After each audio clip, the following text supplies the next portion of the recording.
Alright, hello everyone, welcome! Today we're going to be doing the Luuk showcase a little bit differently than what we usually do on the channel.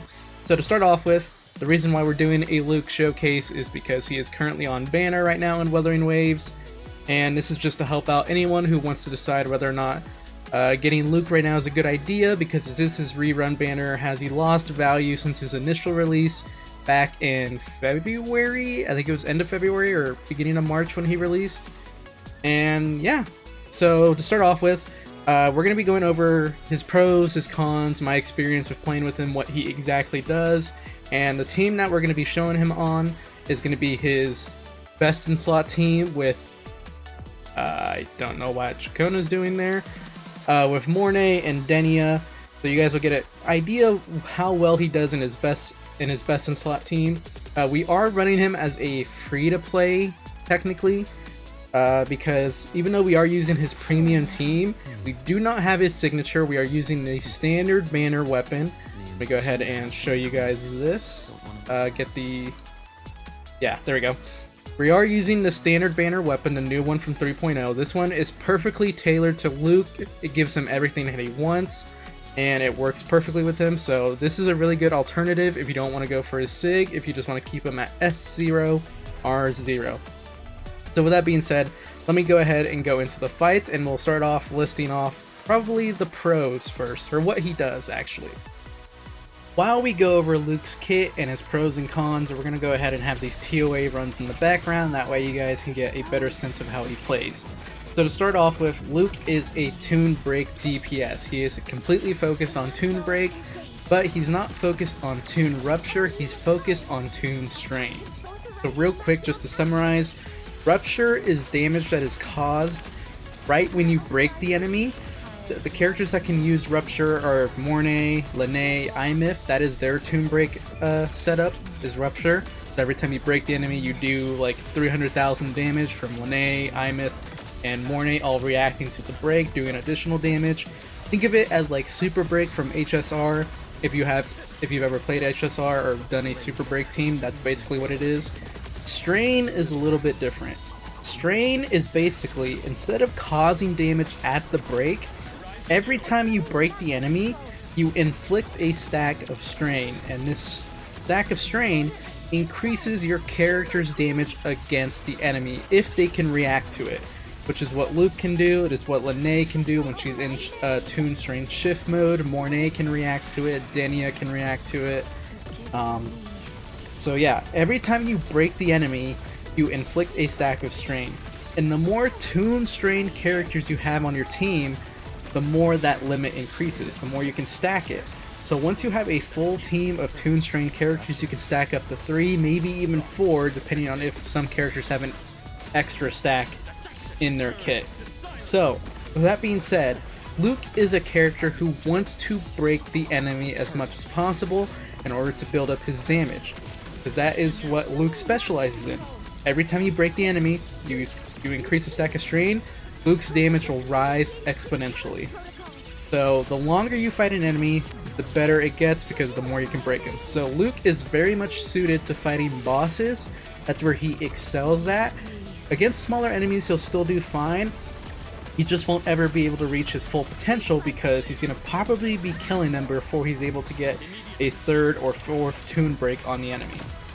Another reason why we're running him on his best in slot team of Denia and Mornay is because one of Luuk's skills, inherent skills, is allows him to increase his damage based off the Toon Break boost the team has. So, characters that can increase Toon Break boost are Denia and Lene. But Denia is the only one that can max it out, and once it's maxed out, Luuk receives up to 30% more damage on his attacks. But there's a caveat to how Denia can max it out. So when Denia tries to max out the Toon Break boost, she's only able to provide 10 Toon Break points by herself in her kit. But with Mornay on the team, Mornay's buff increases the off-toon buildup rate. Off-toon buildup rate is just how fast you build up the Toon Break gauge, which you see to the left of the enemy.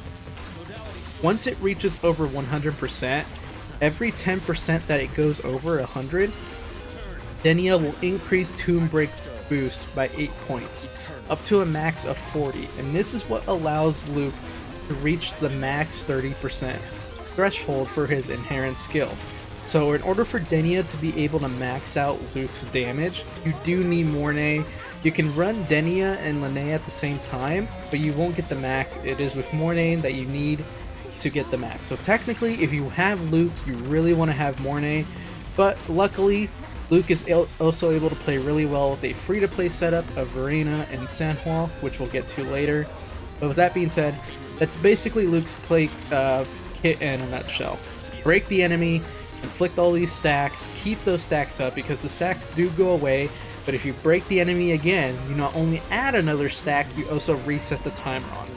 So you want to make sure you're breaking the enemy frequently, and yeah, you want to make sure you throw Luuk against bosses. That's where he's really going to excel, in my opinion, is against bosses, because those fights are longer, they let him get more breaks, compared to smaller enemies where you have to constantly reset. Like if you kill wave 1, here comes wave 2, and now none of them are tune broken, none of them have strain stacks, so you have to start all over, which, like I said earlier, Luuk still does do damage without any stacks, but if you really want to reach his full potential, you really want to make sure you get those tune strain stacks on your enemies, which is why Mornay is so helpful for him, because she increases the build-up rate, allowing you to reach those breaks faster.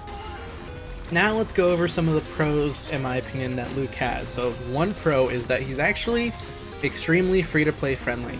Like I mentioned earlier, he's on the Pulsation Bracer, the standard banner weapon that you can get with standard pulls. This weapon's perfect for him, it does everything he wants, none of the effects are wasted. It's a really good weapon for him if you don't want to go for his signature weapon. This will do more than enough to satisfy what he wants. Plus you can also run him with Sanhua. He is a basic attack damage bonus character, or a basic attack damage character, so Sanhua is the perfect partner for him. She has a super quick rotation in order to be able to get Luuk back out on the field as quickly as possible, and she buffs up basic attack damage by 38%, which is not something to sneeze at. Let me double check that just to make sure. It is 38 and not 32. Yep, 38%. Plus you can also just run him with Verena as a simple sustain, or even Spectro Rover if you want to. Yeah, he just has very free-to-play friendly teams that you can run him with. You can run him with Shorekeeper Sanhua. Granted, if you do want his full potential, I would recommend you get Mornay first, and then you go for either Denia or Lene. Denia is his best partner outside of Mornay, but if you don't want to get her, Lene will be more than a good enough secondary option that you can use. So those are the options for right now. But like I said, Luuk is still, in my opinion, a very free-to-play friendly character. He might be the strongest free-to-play DPS we have in the game right now, in my opinion. I can't really think of any of the other characters right now that I would say are more free-to-play friendly than him in terms of being able to put out fast damage, or just damage in general, without needing too many costs or needing signature weapons. So yeah, that's a huge plus for Luuk. Another plus is his playstyle is super simple. Luuk just kind of forces you into a 1-2-3 rotation. There's not too much you can do with him because of the fact that if you switch off of him while you're playing as him, it resets his entire kit, it resets his combos, because as you can see there, you're doing all these moves, you're doing these combos, you're doing these 4 basic attacks in the air into an enhanced skill, rinse and repeat 3 times. But if you switch out after like the second enhanced skill, when you come back in, you have to start all over from the beginning. So Luuk very much forces you into a simple 1-2-3 playstyle, which some will appreciate, some will not. But yeah, he doesn't require any quick swapping, none of that. It's just simple, your sustain, your second character, and then Luuk. Rinse and repeat, rinse and repeat. So very simple playstyle that rewards you with massive damage. And now for this positive, this is very subjective, this is based on my own opinion, but I do think he is one of the more entertaining or cool characters to like play as, even though he does have a very simple playstyle. I really like his animations, they all look super cool, they feel nice, they hit well, his kit flows together very nicely, it leads to a very smooth rotation. It's just satisfying to play as Luuk, you know? That's just really all there is to it, you know? He's a very simple character at the end of the day. Once you understand how tune strain stacks work and all that stuff, you won't have an issue with playing this character. You really won't. He's a very simple character, and honestly, that is kind of appreciated sometimes every once in a while. You know, when we get all these negative status characters, or all these characters that have like, oh, you gotta do this and that and this and that. If you want to do optimal stuff, you gotta quick swap and all this. Every once in a while, it is nice to receive a very simple character like this. It's just 1, 2, 3 rotation, simple, basic skill, basic skill, ult, whatever. It's a nice breath of fresh air, basically, is what I'm trying to say. But now, let's get into some negatives. For our first negative, I know this is technically a positive, but I also have to mark it down here, is that he is not very flexible with his playstyle, because basically what I mean by this is that you really have to hope the devs buff him at this point, because there is no, oh, if you do this, if you quick swap here, this helps them, you know, get brought back up, this helps them be more powerful, you know, like with Chun-Li and Brand from last year. Especially Chun-Li, she was, you know, starting to fall off a little bit, starting to lose her place in the meta. But then we got Brant, who perfectly buffed her with fusion and res skill damage, and then you had Lupa, who basically supercharges any fusion characters, and that brought Chun-Li right back up in the meta thanks to the quick swap mono fusion team. That team was destroying the meta last year. It's still a very strong team to this day, in my opinion. But with Luuk, because of the fact you can't quick swap him with the way his kit works, you really have to just rely on him getting better supports later in the future, because you can't really change his rotation to try to, you know, be able to get more out of it. You know, what's there is there. So if they don't release more characters that can possibly buff Luuk even better than what Denia and Mornay do, then it's very possible Luuk has already reached his ceiling, and once the meta or the power creep starts to move farther and farther away from that, it's going to be very hard for him to be able to return to his prime or return to glory, unless he gets more supports that can outdo these two, which I don't know if he will get, because I really don't think Denia and Mornay can be upped in terms of what they give Luuk, because they really are, in my opinion, his perfect partners. They give him everything he wants, so unless they release characters that do the exact same thing, but with bigger support multipliers, it's very possible Luuk has reached his ceiling already. The second con, or negative, that I have with Luuk, and this might just be a personal thing, but his crits. I don't know if I'm just unlucky, but Luuk is the one character that I always seem to be missing crits on. No matter what my crit rate is at, I miss crits with him. I remember back when he first released, I was running him on a crit rate forecast with a crit rate weapon, so my crit rate was at like 92-93%, and I would still miss the crit on his ult or on his last enhanced skill, and that was very frustrating. He's very much kind of like Jinshi was when she first released, I guess even to this day, where if they miss a crit, you can really feel it. Like, it really does hurt when they miss a crit. Right now, you guys will see my Luuk build here in a little bit, but I do have him at 77.8% crit rate, 271 crit damage. I would like to have him a more crit damage, but I'm trying to keep his crit rate as high as possible without sacrificing too much on the crit damage, because I just have awful luck with Luuk. I really do miss his crits quite often. It can get a little annoying at times. That is one thing to keep track of. There's a chance that I don't know if it's just me being unlucky or if that's just how Luuk is, but he does miss some crits very often, to the point where I feel like I need to point that out. It's gotten better recently. I feel like I'm not missing as many as important crits as before. He still misses, but not on those big, you know, the ult hit, on the enhanced skill hits, so it's been a little bit easier to deal with as of late. But that is something to note, is that he does seem to be prone to missing crits, even with high crit rate at 77.8. For his third negative, I will have to say it's his energy regen. His energy rotation can be very tight.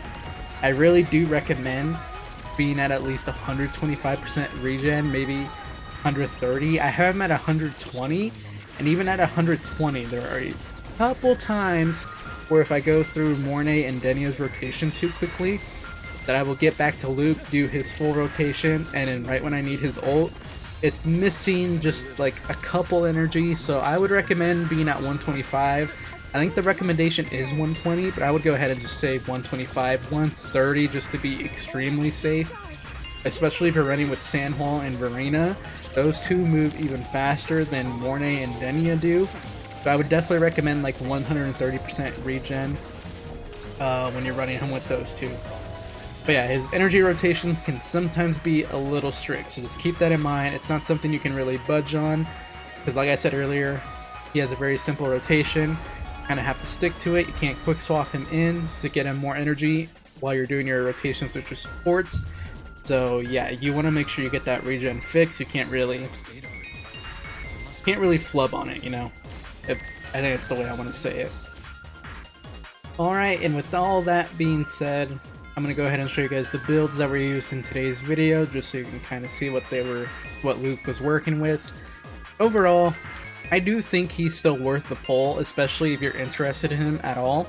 If you like his playstyle at all, or if you think he's a cool character, he's still worth the pull, especially if you need a DPS that can work with low investment.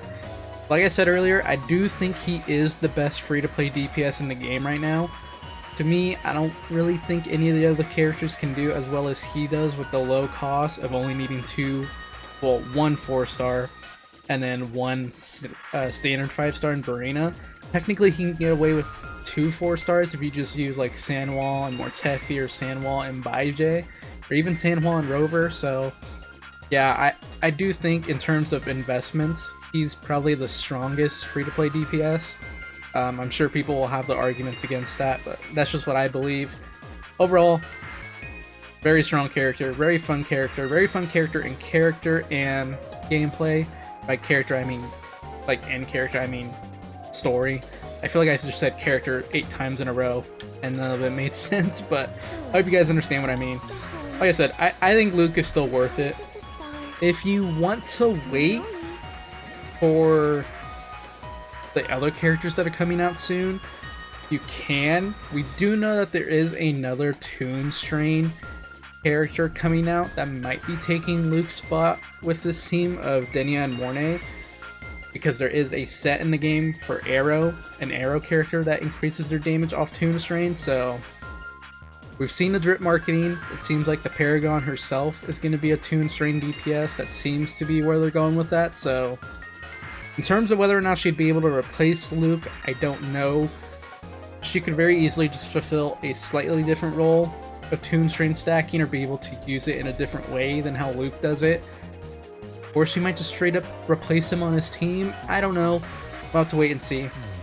I wish I could give you guys more info on that, but I really can't. So all the information we have is just based off this one Echo set here in the game. Quickly pull that up. Yeah, this one right here. Arrow damage plus 10, inflicting Toon Strain shifting, increases crit damage, and arrow damage bonus. So there's another Toon Strain DPS coming out. It seems to be the Paragon. I'll have to wait and see what she does, but if she replaces Luuk, I guess she replaces him. I guess that's why they put the rerun here right before her banner. Who knows, but regardless, I would be shocked if she's able to replace Luuk in terms of how strong he is as a free-to-play DPS. I think that crown will still stay with him even after her release, so for me, I think he's still very much a valuable pull. I don't think you're going to be wasting pulls to get Luuk at this point, so at the end of the day, the choice is yours. I just try to give you guys the information I have, my experience with him, and how well I've done with him. I never really had any issues besides the crit stuff with him, so yeah, I don't regret pulling him. I really don't think most people will, so with that being said, let me know what you guys think. Let me know if you're going to be pulling for Luuk while he's on his rerun banner or not. And with that being said, God bless, happy gaming, and journey well.